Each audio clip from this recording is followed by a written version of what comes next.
about certain universal principles that transcend the boundary of individual nations and the ethical principles pursued by individual nations. Okay.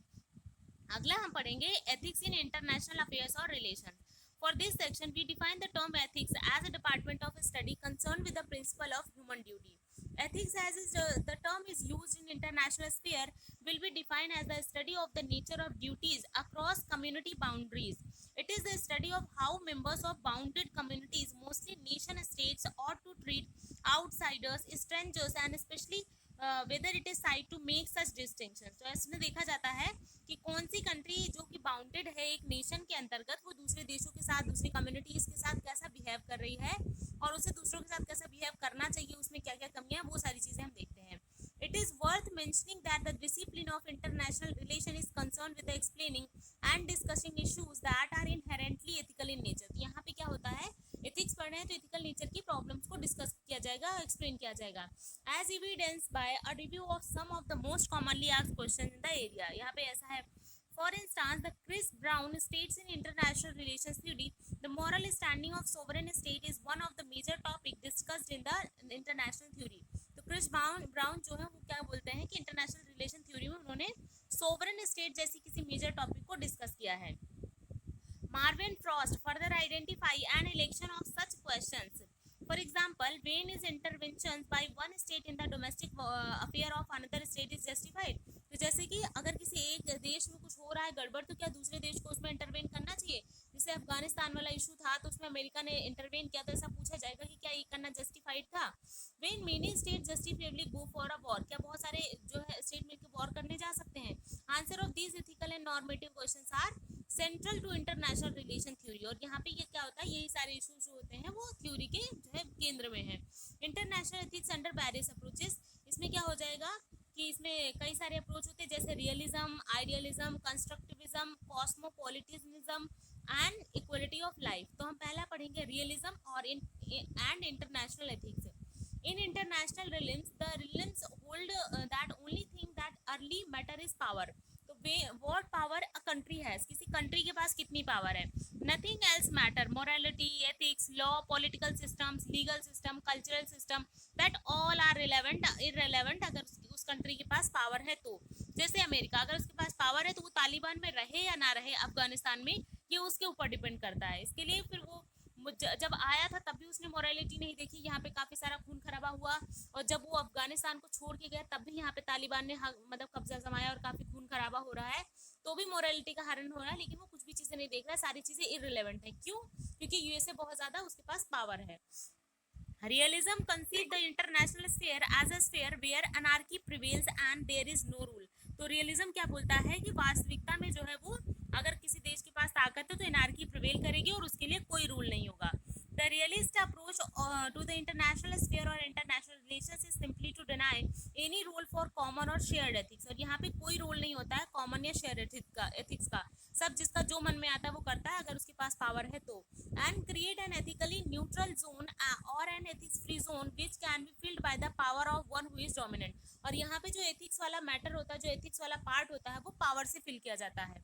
Pursuing realism and realist policies will be detrimental to our common world with its common vision of a humane future to everyone. और यहाँ पे क्या होता है, जो उनका मतलब जो हमारा एक कॉमन एजेंडा होता है कि सारे लोगों को एक ह्यूमन जो है फ्यूचर मिलना चाहिए, वो चीज़ डेट्रीमेंट होता है क्योंकि लोग पावर का इस्तेमाल करके अनएथिकल चीज़ें भी करते रहते हैं. अभी हम पढ़ेंगे idealism and international relationship. Idealism focus on common interest between Nations and not. Idealism focuses on common interests between nations and not necessarily at the power or power distance or at power balance. तो जो common interest होता है वो ना तो power distance देखता है ना तो power balance देखता है, वो ये देखता है कि एक्चुअल में आइडियल कंडीशन क्या होती है. It seeks to build the international sphere on the basis of idealistic values that are common interest to nations participating in any international issue और problems. In idealism international relations, international orders and international spheres follow rules, laws, institutions. In idealism, thus ethics, morality, laws, legal system and international institutions all have a central place. तो जो idealism को मानेगा वो UN के laws मानेगा, वो WTO के laws मानेगा, वो आईएमएफ के लॉज मानेगा। लेकिन अगर वो नहीं फॉलो करता है तो यूएसए की तरह वो हर रोज डब्ल्यूएचओ से बाहर रहेगा, यूनेस्को से बाहर रहेगा, बोलेगा हम मानते ही नहीं है। दस idealism contrast sharply with realism which emphasised only power. तो जो रियलिज्म है और जो आइडियलिज्म है वो दोनों एक दूसरे के जस्ट अपोजिट हैं। The world become less dramatic and less dangerous even though conflict are far from removed. अगला है constructivism and international ethics. Constructivism focus on the things like foreign policy, diplomatic initiatives, etc. to shape the international relations and the international sphere where the country has incredible influence. यहाँ पे क्या होता है, constructive जैसी चीजें होते हैं, जो एक नेशन होता है वो दूसरी नेशन से रिश्ते बनाने के चक्कर में होता है, फॉरेन पॉलिसीज के थ्रू, डिप्लोमेटिक इनिशिएटिव्स के थ्रू। तो इसमें क्या होता है, in these things the focus is on the domestic politics and how it shapes foreign policy with its goal in mind. तो हम क्या होता है, हम अपनी डोमेस्टिक पॉलिसीज को ऐसा बनाते हैं कि जैसे कि हम अपनी फॉरेन पॉलिसीज को भी सेव कर सकें। हम अपनी ऐसी कोई पॉलिसी बनाएंगे जो श्रीलंका के लिए बेहतर हो, बांग्लादेश के लिए बेहतर हो, चाइना के लिए बेहतर हो और नेपाल के लिए बेहतर हो। Basically constructivism allows the influence of national identities and its construction of international sphere. और इसमें क्या होता है कि हम अपनी आइडेंटिटीज बनाने की कोशिश करते हैं, इन्फ्लुएंस बढ़ाने की कोशिश करते हैं और इंटरनेशनल स्फीयर में अच्छे रिश्ते कंस्ट्रक्ट करने की कोशिश करते हैं। ए फीवर और dimension is added through identity politics into international sphere and relations. Constructivism shows that nation resist any threat to their identity, nationalism, national sovereignty that are perceived. Okay, they need not to be real at all. उन्हें real होने की जरूरत नहीं है. This works against the attempt to make the world a better place to change the world system or world order. इसमें ये क्या बोल रहे हैं कि कुल मिला के विश्व को एक अच्छी जगह बनानी है, चाहे उसे बेटर प्लेस, चाहे उसको चेंज किया जाए या फिर वर्ल्ड सिस्टम को चेंज किया जाए या वर्ल्ड ऑर्डर को चेंज किया जाए। अगला है कॉस्मोपॉलिटिनिज्म एंड इंटरनेशनल रिलेशन। तो कॉस्मोपॉलिटिनिज्म में क्या होता है, shares something in common with idealism, namely do the right thing. पहली बात तो कुछ होता है उसमें आइडियलिज्म होता है कि सही काम करना चाहिए। दूसरा होता है the right thing to be done in to behave as you have want others to behave, और आपको वो आइडियलिज्म वैसा ही करना है जैसा आप दूसरों से उम्मीद करते हैं कि वो आपके साथ बिहेव करते हैं। अगर आप ये सोचते हो कि कोई बड़ा देश आप पे हमला ना करे तो बेहतर होगा कि आप किसी छोटे देश पे हमला ना करो। Behave in way that you think others should behave. It focuses on how we interact in a global community. What is relevant in global community, since we interact with people in other countries?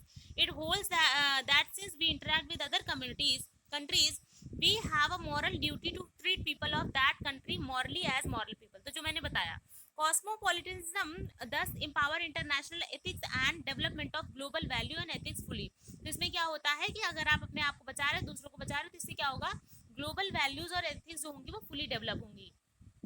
कॉस्मोपॉलिटिज्म argues that following morally lawful behaviour. इसमें क्या होता है, morally lawful behaviour को वो फैलाने के लिए argue करता है। Where rules and laws don't exist and it would require that we come together, negotiate the rules and laws that are ethical to follow and follow them in our relations with people of other countries, in our interaction with the people of other countries. इसमें कुल मिला के ये होता है कि हम लोग क्या होता है, किसी रूल्स या रेगुलेशन को नहीं फॉलो करते हैं, लेकिन कुछ कंट्रीज होती हैं जो एक साथ मिलके आती हैं, रूल्स बनाती हैं और सब लोग मिलके उसको फॉलो करते हैं कि ठीक है हमने अपनी सहमति से रूल बनाया है तो हम अपनी सहमति से इसको फॉलो करेंगे। ओके